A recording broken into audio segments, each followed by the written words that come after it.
Welcome into the WCRD Ball State Daily News post-game extra for the men's volleyball match. Ball State taking on Lewis tonight. Big match, MIVA home opener, and Ball State was able to win 3-0 over the Flyers, Vinny. Yeah, real impressive performance. Two players in particular stood out, Eric Schulte and JD Gasparovich. Both of them had more than 10 kills in the match. Gasparovich had a career-high 15 kills, and Eric Schulte had a career-high 12 kills. How about JD Gasparovic though? 15 kills. He hit 591 for the match. At one point he was hitting 700, unheard of numbers. Not to mention he led the team in blocks, had 7 block assists, a solo block, absolutely killer. Schulte also getting it done on the defensive end, getting 12 digs. He tied for the team lead with Billy Ebel, who really stepped up. And when Billy Ebel was playing well in Game 1 and Game 2, you were saying Ian Peckler, who All-American from just a year ago. Right, definitely. And one of the interesting things with Gasparovich, though, is I talked to him after a game, he says that he doesn't view himself as an offensive threat.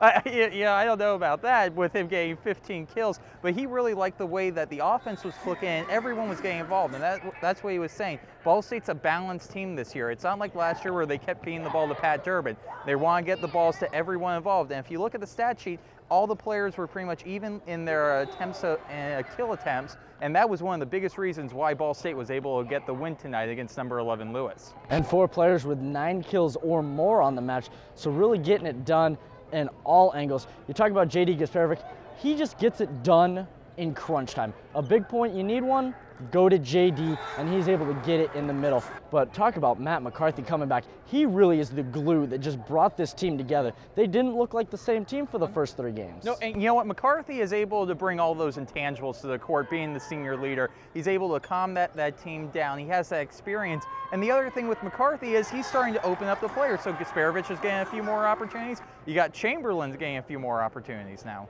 Matt McCarthy had a very quiet game, it seemed like, but when he was in, Worthen Arena erupted. His first 2 kills was the loudest that Worthen has been in quite some time. And you know, you just gotta love that middle. That middle with McCarthy and Gasparovic is like a black hole. I don't know if there's a better 2 middle players in the country than those two. You just look at what they're able to get done. And McCarthy still didn't play that much. Lots of room for him to jump in the rest of the way. Yeah, definitely. And, you know, and talking to Coach Walden, you know, he says that this is one of the better cores Ball State has had in middle attackers all time. And you also have to remember they have Andy Nelson sitting on the bench and Ben Irwin, who could probably be starting in more than half of the Division I teams right now in the NCAA. They're on the bench. That's how deep this is. Well, that's the great thing, too, when you're talking about JD Gasparovic, Matt McCarthy. Give them their love, give them the publicity. But you know what? Dominic Spedavecchio, he's able to get it done in crunch time, too. Todd Chamberlain, dude jumps out of the gym. I mean, Worthen Arena, huge ceiling, but you know what? He can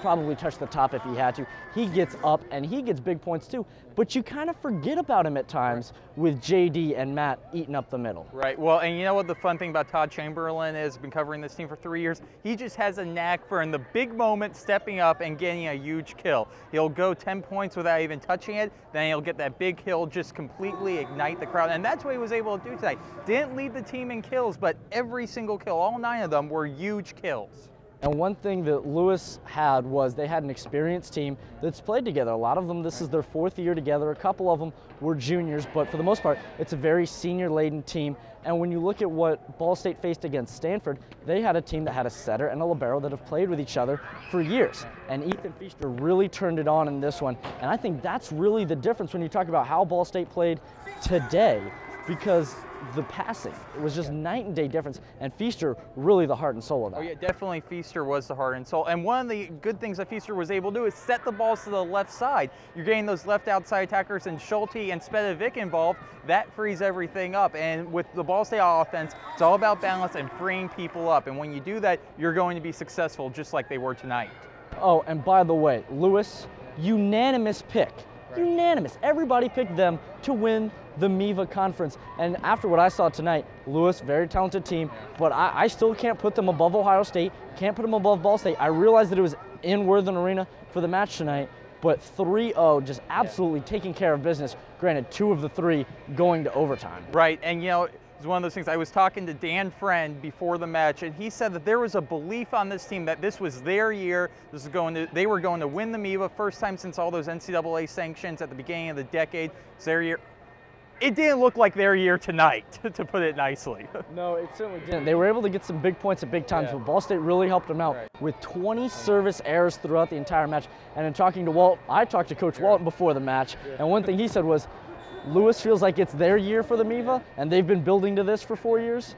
Well, Ball State's been building to this too, so don't count them out. But you know what? You talk about Lewis, you talk about Ball State, you still got Ohio State in there, but you can't completely start to look ahead to the MIVA because you got George Mason coming up on Thursday, and that's a very solid East Coast school team that beat Ball State on Worthen Arena floor last year. Right, and the George Mason matches are always close every single time they play. I expect for Ball State to come prepared for this, and for this not to be a sweep, for this to go 4 or 5 games on Thursday.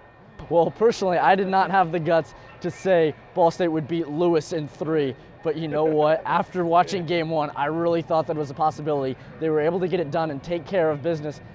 But you know what? This is what we expected from this team. This is the team that was the preseason 12th team in the country and that had kind of hung around, but you know, lost some heartbreakers. Ball doesn't bounce their way. It doesn't go in their direction in some matches. I think this is the team that national championship talks. Can we say that? I think you could say that. I think that you can definitely start talking Final Four after the performance that they had tonight. Well, to be the best, you have to beat the best. Lewis was picked to be the best, but I want to see Ball State take on Ohio State, and then I will say Final Four. But the talent is there, and the pieces are there, as we saw tonight against Lewis. Definitely have to agree with that. Once again, Ball State, great effort throughout the entire match. Ball State really taking care of business. Games 2 and 3 going to overtime, just eking out 2-point wins in both of those. Ball State sweeping Lewis here in Worthen Arena 3-0 to kick off the MIVA season. Well, that about does it for the post-game extra with WCRD and the Ball State Daily News. For Vinny Lopes, I'm James Ryder saying thank you and tune in next time.